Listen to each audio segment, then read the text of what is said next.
So I thought I'd speak about kashrut today.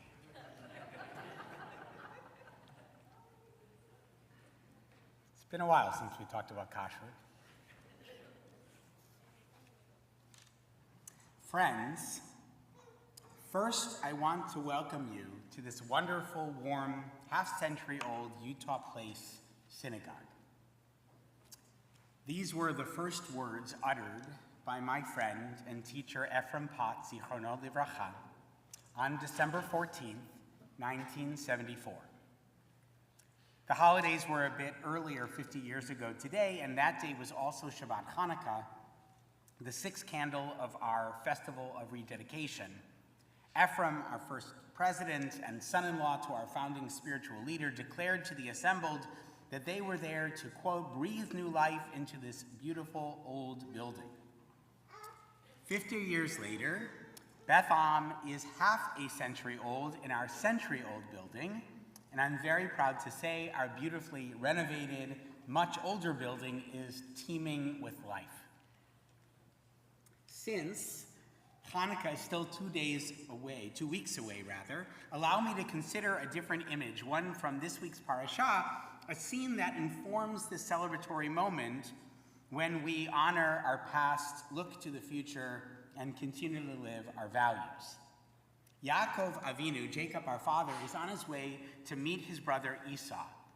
20 years ago, you may recall, Esau wanted to kill his brother, and now he's coming with 400 men, and what are his intentions? What will become of Jacob?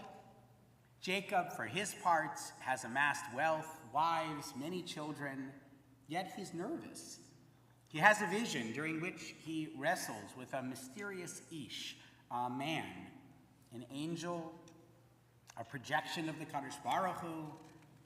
It is from this encounter we, B'nai Yisrael, draw our name. We are God wrestlers. And that would be a great sermon to describe Beth. But today, I'm more interested in the setting than the event itself. What happened is the stuff of legends, but where it happened is important too. That same night he arose, and taking his 2 wives, his 2 maidservants, and his 11 sons, Vaya'avor et ma'avar Yabok. He crossed the ford of the Yabok. Rashi says, Asa atzmo kegashar notel mikan umaniach kan. He acted as a ferryman, shuttling people and possessions back and forth across the stream. And then, the Torah tells us, left alone, Jacob had his vision on the banks of the river. His anxiety about the next day's encounter consumes him. There's a reason why the place where water meets land, Sfat HaNachal, the riverbank, Sfat HaYam, the shores of the sea, these are potent locations for transition, for evolution, and for growth. Today, my friends, we begin a year-long celebration of Beth, and as we do so, we stand in a liminal space similar to Jacob. This coming year will be a time to look back on many achievements and sacred moments. It will be a time to look forward to the next 50 years and beyond. It will be a year of rabbinic leadership transition, and it will be a year to refocus on our core values, our unique Torah of Beth. Raise your hand if you know what gematria is. Okay, so many of you do. Gematria, for those who don't, is rabbinic numerology. For example, the numerical equivalent of the Hebrew word chai, life, is 18, right? Which is why Jews make charitable contributions or give B'nai Mitzvah gifts in wacky multiples, like 36 and 54 or $540. God's proper name, here's another one, Yud He Vav He, equals 26, which is exactly the number of times that the phrase Ki Le'olam Chasto, for God's compassion endures forever, appears in Psalm 136. So what about the number 50? 50 in Gematria equals the word Yam, sea, and it also equals the word Adama, ground. 50 is where the land meets the sea, Sfat Hayam. Today, we, like Jacob, stand in liminal space between our past and future, between fixed and fluid. In March of 1975, as it was becoming clear that the experiment that was Beth Am would be a success, Dr. Kaplan wrote a message to his congregation. Our people has endured too much for us to permit Jewish ideas and values, Jewish strivings and hopes to remain frozen assets. We must be willing to accept the challenge of Judaism as an eternal quest, a spiritual and intellectual adventure for all of us, teachers and students alike. We are the heirs to a great and rich past, but even as we revere the treasures of history and thought bequeathed to us, our deepest concerns are for today and for the future. Dr. Kaplan's vision was to honor the dynamism and plasticity of Jewish tradition. Our ideas and values are not frozen assets. They are a bridge between past and present and future. Jacob acted as a gashar, says Rashi, a ferryman, or perhaps a bridge builder. To build on our success will require Beth Am to be clear about the values, our values with which we build that bridge from the past to our future. That is why our 50th anniversary committee, with Rabbi Dratch's guidance, identified 5 pillars, 5 core values that make up what we are calling the Torah of Beth Am. Telling stories is important, but this anniversary should not simply be an exercise in nostalgia. It is our values, what author and scholar Joseph Reamer calls a synagogue's distinctive Torah that makes this a shul worth celebrating. So permit me a few minutes of reflection on these values today, on this anniversary of our very first service, on this same bima from which Ephraim Potts addressed our newly formed shul. And I think what we'll discover is that our pillars are not siloed, but fundamentally linked, mutually reinforcing. Our first pillar is Kihila, sacred community. I've often shared that when people visit us for the first time, they sometimes ask me, Rabbi, how did you make Beth Am so hamisha, so warm and welcoming? And I joyfully respond, I didn't, that's why I took the job. Beth Am truly is a welcoming place. I'm proud that introductions of newcomers and guests at the end of Kesher Shabbat services is not, as it is in some congregations, the best way to identify who is to be ignored at Kiddush. Now, this didn't happen automatically, mind you. It's not that Beth Amers are nicer than congregants from other shuls. Well, maybe some other shuls. But folks, this is a choice. Our ethos from the very beginning was to be inclusive. And also it takes work. We need those of you who felt embraced to be embracers of newcomers, and those of us who have been here a minute not to rest on our laurels. We must strive to be, as Master Educator Isa Aaron has written, a self-renewing congregation. But our Kihila, our congregation, is Kiddusha, it's sacred, not only because we care for one another, and not only because we strike a balance between affection for those we know and curiosity about those we meet. Our holiness also puts us on the leading edge of congregations who care about social action, most of whom rarely cross over that wadi of separation between us and them. Because our second core value, tzedek, justice, is not just about service and advocacy, though these are critical tools in improving our city and the world around us. At Beth Am, we strive toward what I've called relational justice, to greet our neighbors not as a means to some policy end, but as human beings with whom we wish to coexist, about whom we wish to learn, with whom we intend to share our own Jewish story. Beth Am, as an anchor in this community, is a place of welcoming for young and old, Jewish and not, queer and straight, black, white, and brown. To be in, for, and of our Reservoir Hill neighborhood is to respect our codependent nature, or the codependent nature of Pillar 1 and Pillar 2. Some communities are sacred because they're a refuge from the world around them. Ours is sacred because our stone walls are also semi-permeable membranes. Tzedek, for us, is inseparable from Kehila. Which brings me to Pillar 3, Makom, our connection to place.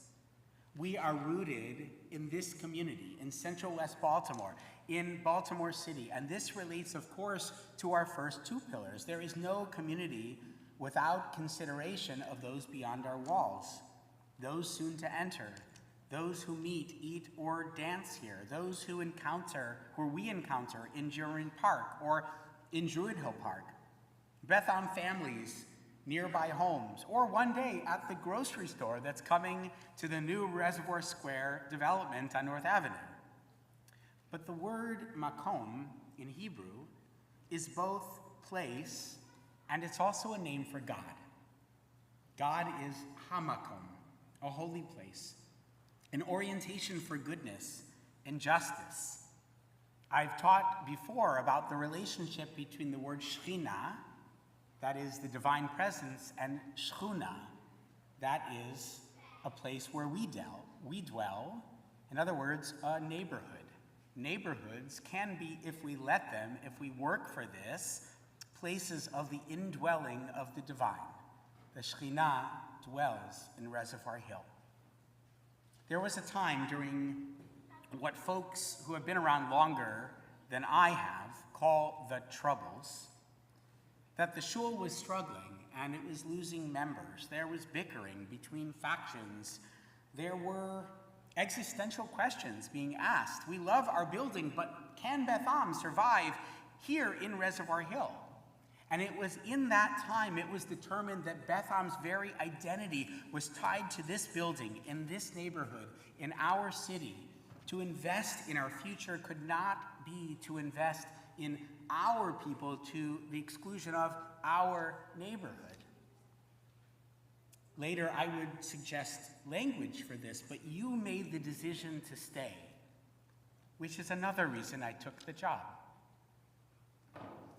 Our commitment to place is rooted in our commitment to justice, but that commitment is also a commitment to diversity and to inclusion. In other words, Amcha, the people for whom our congregation, our House of the People is named, is a diverse one, hence our fourth pillar.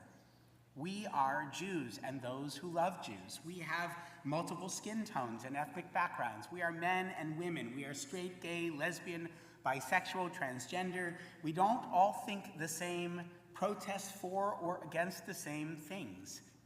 Believe it or not, we don't all vote the same.